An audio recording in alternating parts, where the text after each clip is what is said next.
Good afternoon. जैसा कि पिछली वीडियो में हमने थोड़ा डिस्कस किया था कि ज्योमेट्री जो है बच्चों को मुश्किल लगती है, लेकिन अगर हम इनको प्ले वे से, एक्टिविटी बेस से करें तो शायद ज्योमेट्री के कुछ कंसेप्ट जो हैं वो इजी हो जाते हैं बच्चों को समझने के लिए। तो आज हम डिस्कस कर रहे हैं कुछ basic concepts of geometry on this one board, all geometry on one board. तो सारे ज्योमेट्री के जो समस्याएं हैं या उनकी आकृतियां हैं, उनकी शेप्स हैं, उनके एंगल्स हम प्रॉपर्टीज हैं, या उनका क्षेत्रफल, एरिया वगैरह, या और कुछ प्रमेय जो हैं वो एक ही बोर्ड के ऊपर हम स्टडी करने का प्रयास करते हैं। और ये हम खुद भी बना सकते हैं। सिंपल सा ये एक बोर्ड है। ये बोर्ड लगभग 2.5 फुट लंबा, 2.5 फुट चौड़ा बोर्ड है, और इसमें मैंने ये छोटे छोटे खाने बनाए हुए हैं।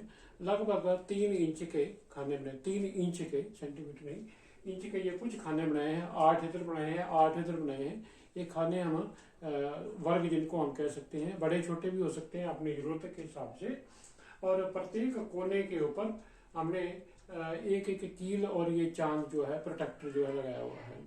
तो बीच में जितनी हमें जरूरत है उतनी लगा सकते हैं। तो मैंने पहले खाने में 5 लगाए हैं, फिर 5 ऐसे करके। सेंटर में एक गोल चांद 360 डिग्री पूरा जो है उसको एंगल को मापने के लिए ये चांद लगाया हुआ है। तो लेट अस स्टार्ट दिस। तो जैसे कोई भी चीज़ है, हम उसको पढ़ते हैं तो उसको पढ़ने में जब प्रैक्टिकली करके देखते हैं तो उसमें हमें कुछ आनंद आता है। तो that is Joy of learning and learning by doing. तो सबसे पहले आज कुछ ज्योमेट्री की आकृतियाँ जो हैं हमारे घर में या स्कूल में या बैग में या कहीं भी बहुत सारी आकृतियाँ हैं देखने को। जो टेबल है, चेयर है, कंप्यूटर है, ब्लैक बोर्ड है, कॉपी है, पेन है, एनीथिंग, उनकी कोई आकृति है, उनकी शेप है, हमारे खेतों की शेप है। तो उनको हम थोड़ा कोशिश करते हैं आकृतियों को। सबसे पहले ये हम एक धागा लेते हैं। ये धागा जितना पतला होगा उतना ही ज़्यादा हमारा अच्छा रिजल्ट होगा। लेकिन वीडियो क्योंकि दूर से बनती है, कैमरा दूर है, तो ये जरा मोटा धागा और करंट धागा हमने लिया है। ऊन का धागा या कोई भी धागा हम ले सकते हैं। पतला होगा तो ज़्यादा अच्छा उसका मेजरमेंट जो है माप अच्छा हो सकता है, उसमें गलती कम होती है। तो इसकी एक छल्ला सा लूप सा बनाया हुआ है।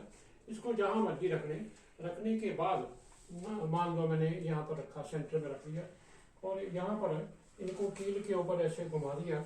घुमाने के बाद आप देखते हैं कि ये एक आकृति आपको नजर आ रही है। तो किस प्रकार की आकृति है, इसकी भुजाएं कितनी हैं, 1 2 3। तो 3 भुजाएं हैं, तो इसका नाम होगा त्रिभुज, है ना, ट्राइएंगल त्रिभुज है। अब ये ट्राइएंगल कैसी है इसके बारे में भी हम देख सकते हैं कि क्या इसकी सभी भुजाएं बराबर हैं। ये धागे को फिलहाल मैं बांध देता हूँ शेप्स के बारे में। तो ऐसा एक हमारे पास पैमाना है, स्केल है, फुटा है। तो दिस इज स्केल। आपके पास जो बैटरी में छोटा होता है 6 इंच का, इसके ऊपर 1 से लेकर 24 तक गिनती लिखी हुई है। ये इंचेस है, इंच है 12 इंच, 24 इंच। और दूसरी तरफ ये 1 से लेकर 60 61 तक छोटे छोटे ये निशान लगे हुए हैं। ये सेंटीमीटर है। तो मैंने इंचेस जरा बड़ा वीडियो बनाने के लिए, ये ब्लैक बोर्ड बड़ा है तो इंचेस को यूज करूंगा। तो इसकी भुजा जो है मापते हैं, यहाँ से इस कील से लेकर इस कील तक ये भुजा जो है ये पूरा 24 इंच है। और दूसरी भुजा अगर इस कील से मापे ये 21.5 इंच है। और तीसरी भुजा जो है आप खुद इसको बना सकते हैं, ये भी 21.5 इंच है। तो इसका मतलब है कि इस त्रिभुज में ये भुजा जो है ये 24 इंच लंबी है, ये दोनों 21.5 लंबी है। तो क्या सभी भुजाएं बराबर हैं? नहीं, सभी भुजाएं बराबर नहीं है। तो इसका मतलब ये एक समबाहु त्रिभुज जो है नहीं है। This is not an equilateral triangle. और दूसरी बार ये एंगल, ये चांद हमने लगाए हुए हैं, ये एंगल मापने के लिए भी हैं। तो आगे डिटेल में जो अगली वीडियो में और कई प्रॉपर्टीज जो हैं, इनके गुण जो है त्रिभुज के हम पढ़ेंगे। तो इसमें इस धागे के नीचे ये जो एक लाल सी निशान, ये वर्ग बने हुए हैं उनके ऊपर, और इसका 0 जो है चांद का, इसके साथ मिलाएंगे और ये दूसरे धागे के साथ ये जो एंगल है इसको मापेंगे। तो ये एंगल जो है लगभग आपका 55 डिग्री के करीब है। और इसी प्रकार ये दूसरा एंगल, अगर इसको हम मापेंगे तो ये चांद को 0 डिग्री और पिंक लाइन के साथ और धागे को भी उसके साथ मिलाएं, और ये जो एंगल है ये भी हम मापेंगे। तो ये लगभग, जितना पतला धागा उतना अच्छा है, 55 डिग्री इसका एंगल है। और तीसरा एंगल इसी प्रकार यहाँ से माप सकते हैं। तो मेरा मतलब है कि ये दो एंगल जो है ये बराबर है, ये दो भुजाएं बराबर हैं। तो ये कौन सी त्रिभुज है? इसकी दो भुजाएं हैं, समद्विबाहु या इसको हम आइसोसेलेस ट्रायंगल कहते हैं। तो इस प्रकार ये एक एग्जाम्पल मैंने दी है और कई गुण इसके हम पढ़ेंगे बाद में। अब दूसरी शेप हम बनाने का प्रयास करेंगे। तो इस धागे को मान लो मैं यहाँ रखता हूँ और ऐसे ऐसे, तो ये कौन सी शेप बन गई? ये इसकी कितनी भुजाएं हैं? 1 2 3 4। तो इनकी भुजाएं जो है ये यहाँ पर हम माप सकते हैं। ये 12 है, ये वाली भुजा ये भी 12 है। तो 12 इंच 12 इंच। अगर हमारे पास ये स्केल नहीं है तो बिना स्केल के भी हम माप सकते हैं।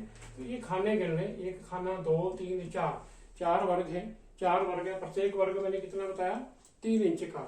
ये 3 6 9 12, 12 इंच इधर है और इधर 3 6 9 12, 12 इधर है, 1 2 3 4 12। तो सभी इसके जो भुजाएं हैं वो 12 12 इंच हैं। तो जिसकी सभी भुजाएं बराबर हों उस चतुर्भुज का नाम क्या है? वर्ग है। हम इसके एंगल्स भी माप सकते हैं और उनका जोड़ भी ज्ञात करेंगे नेक्स्ट वीडियो में। तो ये एक वर्ग है। अब इसकी एक भुजा में थोड़ी लंबी कर लेता हूं, एक भुजा लंबी कर ली।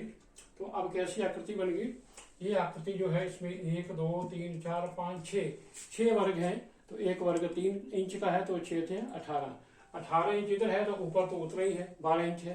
तो इसकी आमने सामने की भुजाएं जो है वो बराबर है और ये आमने सामने की भी बराबर है। तो दो भुजाएं बराबर हैं, सभी नहीं। तो इसकी एंगल माप सकते हैं हम। तो उनको हम किसी और प्रॉपर्टी जो है उसके लिए स्टडी करेंगे। तो ये है आपका आयत है। इस वीडियो में इसकी जो हम जो रचनाएं हैं, जो उसकी शेप्स हैं ज्योमेट्री की, उनको स्टडी करेंगे। अब यहाँ पर हम ऐसे करते हैं कि जहां से यहाँ तक 1 2 इतने खाने देते हैं और नीचे वाली भुजा को लंबी कर देते हैं, नीचे वाली भुजा को लंबी कर देते हैं ये। तो ये कैसी आकृति होगी आप देख सकते हैं। एक भुजा छोटी है, एक बड़ी है, लेकिन ये दोनों समांतर हैं। समांतर हैं मतलब इनकी जो ऊंचाई है इस भुजा से इस भुजा के बीच में जो उसका लंब है जिसको हम कहते हैं उसको मापते हैं।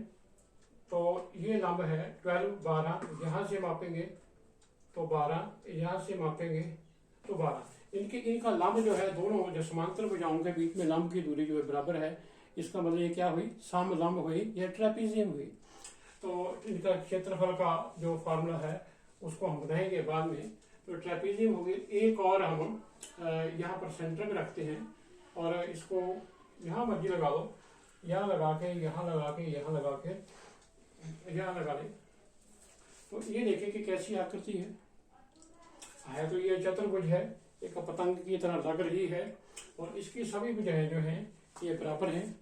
और एक और इसके सेंटर में ये जो है ऐसा, तो ये क्या है? एक इसका विकर्ण है, डायगोनल है। और अगर ऐसे करेंगे सेंटर में तो ये दूसरा डायगोनल है, ये दूसरा डायगोनल है, दूसरा विकर्ण है। और दोनों विकर्णों के बीच में ये सेंटर में ये एक चांद गोल सा लगाया हुआ है। इनका आप एंगल माप सकते हैं।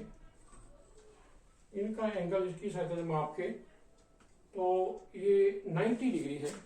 इसका भी 0 होता है तो 0 को 0 धागे के साथ सेट करेंगे और दूसरी जो आपका डायगोनल का एंगल मापेंगे तो 90 डिग्री है, 90 डिग्री है।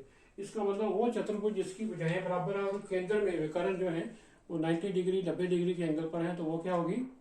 यस, समचतुर्भुज, क्योंकि सभी भुजाएं बराबर हैं और 90 का कोण जो सेंटर में है तो वो रोम्बस है, यह समचतुर्भुज है।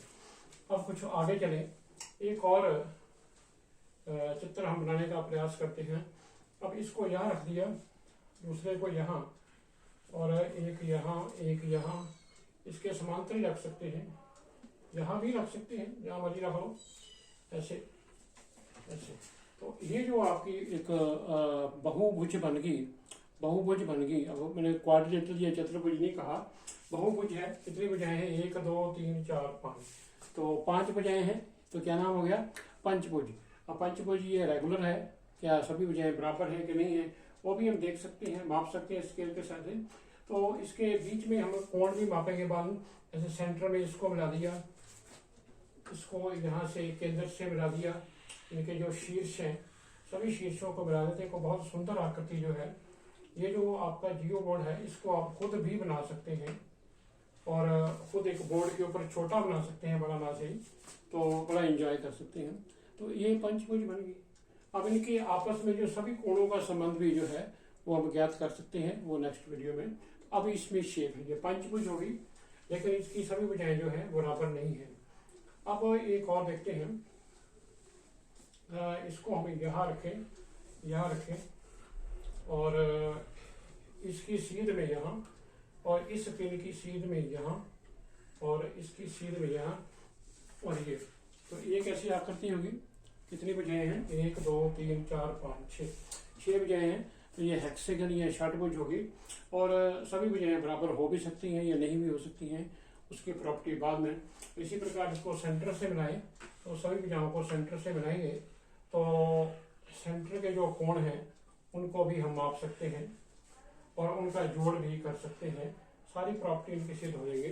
तो कितनी अच्छी आकृति बन गई ये आपकी हेक्सागन या षटभुज जो है बनता है। इसी प्रकार कुछ और आकृतियां हम बना सकते हैं। फॉर एग्जाम्पल ये बीच में सर्कुलर लगाया हुआ हमने, एक वृत्त सा बनाया हुआ है, ये गोल चांद है, तो बहुत सारी कीलें या पिन्ने यहाँ पर लगाई हुई हैं, इन पिनों को यहाँ रखें तो ये कैसी आकृति बन गई? बिल्कुल ये गोल आकृति बन गई, एक वृत्ताकार बन गई, सर्कल बन गई, और सेंटर में इसका केंद्र है। अब सेंटर में केंद्र है, ये यहां से ले ले, तो ये इसका एक व्यास बन गया, इसका व्यास बन गया। और इसी प्रकार इनको आप जितनी बार मर्जी आप मिला दें, तो इस प्रकार ये इनके अर्ध व्यास बन गए, और इसकी सारी प्रॉपर्टीज हम इनको अलग से स्टडी कर सकते हैं। तो वृत्त की सारी प्रॉपर्टी हम स्टडी करते हैं। तो इस वीडियो में फिलहाल अभी इतना ही हम कर रहे हैं कि जियो बोर्ड में लगभग जो ज्योमेट्री की शेप्स है, जैसे हमारे पास कॉपी है, तो कॉपी की शेप कैसी हो सकती है वो आप जानते हैं। हमारे पास अखबार है, तो अखबार की शेप कैसी है आप देख सकते हैं। तो सभी शेप जो है हमारे पास है। ये स्केल है, स्केल की शेप कैसी है आप पहचान सकते हैं। फोटो है, अलमारी है, ये ब्लैक बोर्ड ही है। अब जैसे ये जियो बोर्ड ही बना हुआ है, आप इसकी लंबाई चौड़ाई माप के इसकी शेप के बारे में बता सकते हैं। कॉपी पेन की, ब्लैक बोर्ड की, अलमारी की, कंप्यूटर की, पंखे की, बेड की, बॉक्स की, है ना, इसी की। तो शेप्स को आपने स्टडी किया, तो कौन कौन सी शेप स्टडी की? सबसे पहले त्रिभुज की, वर्ग की, फिर आयत की, रेक्टेंगल की, फिर ट्रेपेजियम की, फिर समचतुर्भुज की, रोम्बस की। उसके बाद शायद हमने पेंटागन की पेंटागन, पंचभुज के बाद हेक्सागन की, फिर वृत्त की प्रॉपर्टी। तो इनकी फर्दर प्रॉपर्टीज, उनके रिलेशंस देखने के लिए कंटिन्यू वाचिंग अगली वीडियो में। तो उसमें हम इनके एंगल्स हम प्रॉपर्टीज वगैरह करेंगे। और keep on watching. Thank you.